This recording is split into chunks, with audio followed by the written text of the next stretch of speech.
sumala pa sa tudlo sa Iglesia Katolika Apostolika Romana, outside of this church, the Catholic Church, there is no salvation.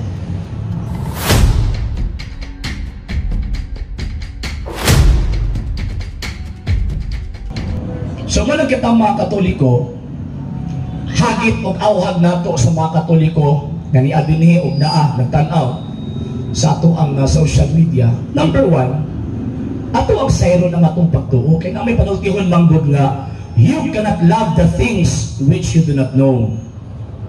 Dili nato mahigugman ko sa kabutang kung wala kitang masayod ni ini. Kung ining pagtuo ang atong giuptan, wala masayod na. Ang may tabuana mga higalag may taphaw ang gamot. Mabaw ang gamot na atong ginuktan o anytime. At kusukusuhon ta sa mga pagsulay, kusukusuhon ta sa mga tentasyon, may tabo nga malukat ang maong pagtuo o mawa tas tinuod. Managkinahanglan ta magtuki sa pagtuo.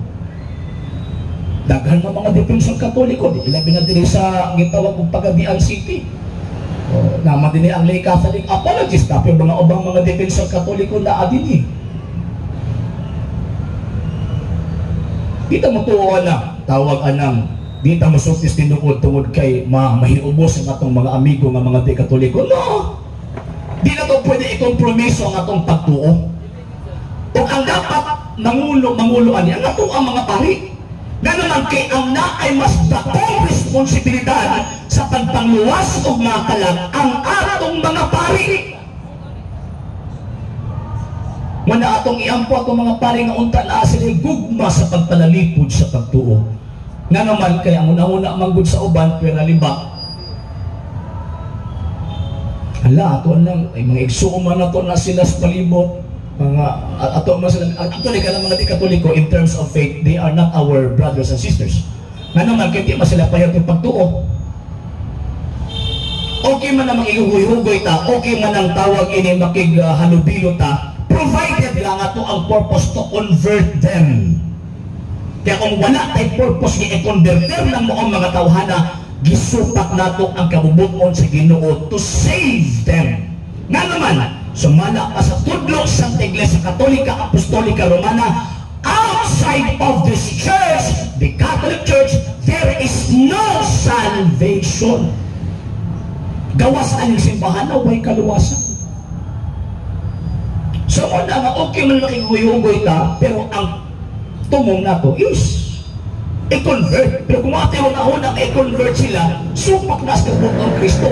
Masuko si Kristo, kumusupak kasi ang butong, naluwason ng mga tawana, pinaagi sa conversion.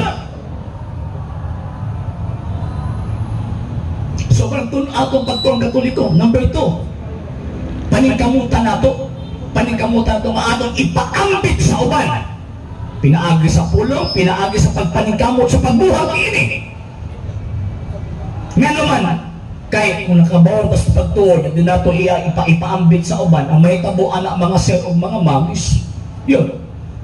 Labi ng kabaluta, nga kaluwasan na itong gisgutan, kaya dito mapaambit sa uban, labi na sa mga naminaw karong dinhi. Simba ko, mga matay na sila po, matubang sa Ginoong Diyos. Yang murason na balita nga, Lord, mo kami kabaw, anak Lord. Mingon na Ginoo, kasi may nag-ingon yung mga waa kabalo. Na ako yung padalagi, paatod ako plaza sa Pagadian, wak mo naminaw. Nagpalingog-lingog lang mo, di kahapon magkapasaw. Pag-irap, tas Ginoo, anak ka, nagpalingog-lingog lang mata.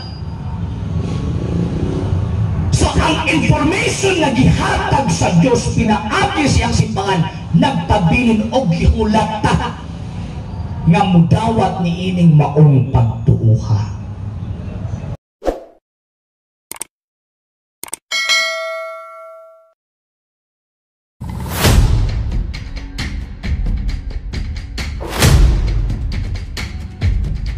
Kung ilog yung sundon, yung dapat sundon si Kristo, dapat wala ka nagpasakop sa Seventh-day Adventist, dapat dito ka nagpasakop sa Judaism.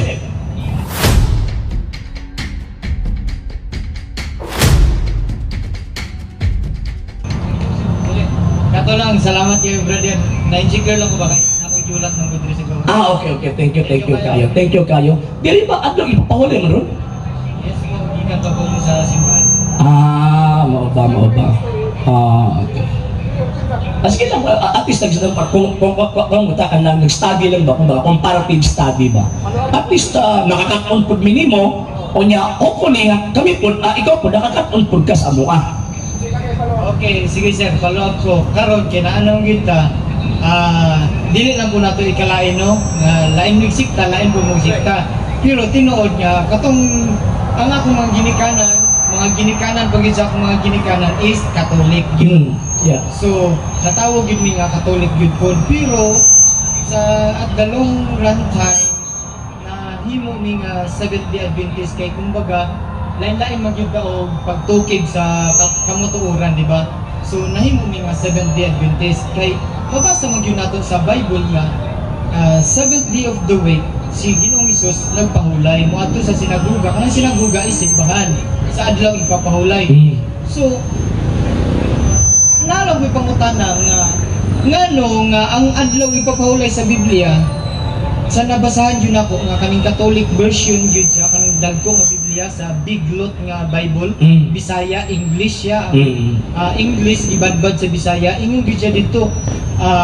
Ang adlaw nga ipapahulay mao ang Sabado man gyud. Nasantuson ang Sabado nga adlaw kay mao may ginatuuhan ni Ginoong Hesus sa una. Sa dili pa daw siya sa yuta. So ngano man nga na-change man nato sa padulong sa Sunday or sa kanipong sa atong mga kapatiran ng mga Islam. Ngano Friday man pod, di ba? Kung sa dating daan is every day, any day. So ngano ingon na naman siya, dapat ang suno na to ang Ginoong Hesukristo kay mao man ang iyang buhat nga every seventh day of the week nag-rest gyud siya kay mao man ang timaan gyud nato sir sa kaning world creation. Nara si counting 1 2 3 gihimon niyang tanan in the 6 days na human niya ang tanan out sa ikapito ni pahulay siya.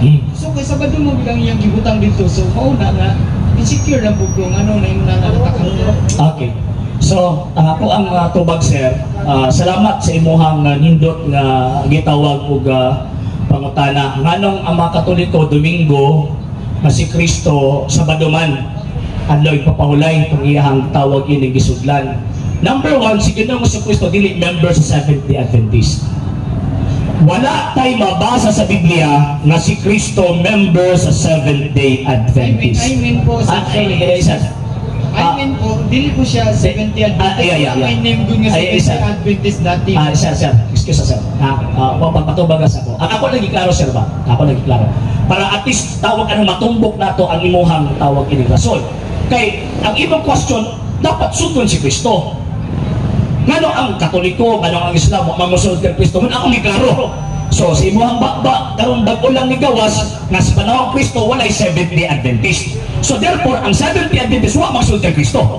Kaya kana nga panahon, wala pa may Seventh-day Adventist. Diba? So, kana nga punto, sir. Kung na akong point eh. So, buti pasabot, ang pagsunod sa Seventh-day Adventist, kanang gipasayo na kang Kristo nga, gisunod na si Kristo, kanang ilang pagsunod, dili haom sa pagsunod kang Kristo. Kaya at that time, wala pa'y Seventh-day Adventist. Kaya ang Seventh-day Adventist migawas lang ni atong 1863 pinaagi sa upat ka mga Amerikano, Ellen G. White, James White, Joseph Bates, and Jane Andrews. So before 1863, wala pa'y Seventh-day Adventist. Kano si Kristo at lang ipapahulay sa baduman, maadto sa dito sinagoga. Nga naman, kaya ang iyang religion at the time, Judaism. Judaism.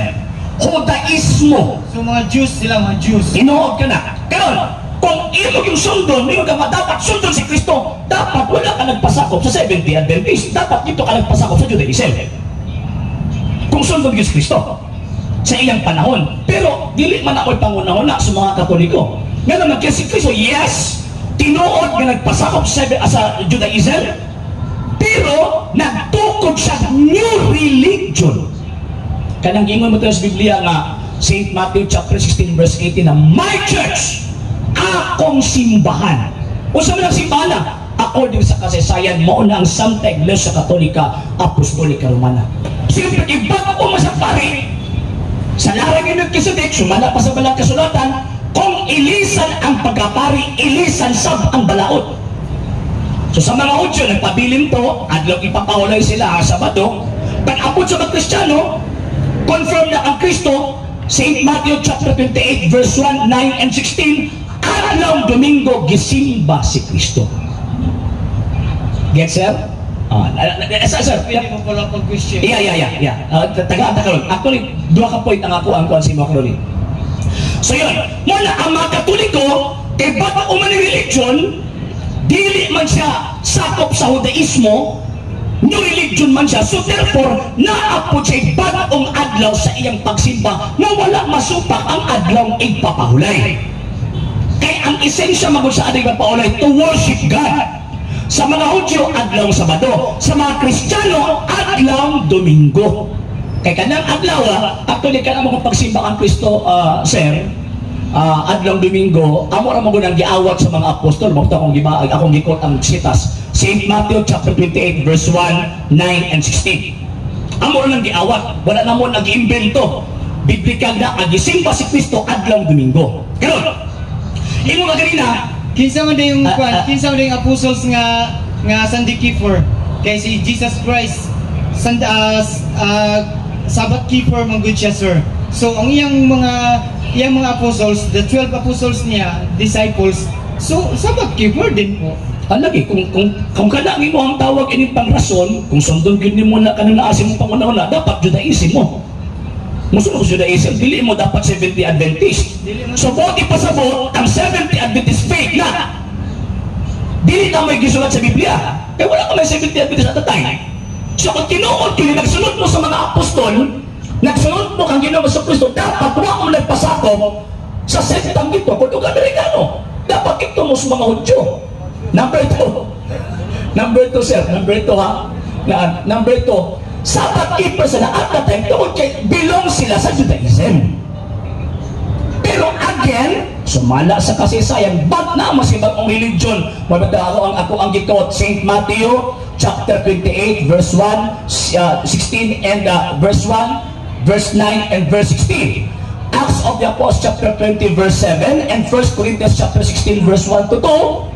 At yung Domingo sila magsimba, nga naman tungkol kay sumala pa na sa tuwan, gipadayag kapitulo 11 versikulo 10, ganang adlaw mas Ginoo.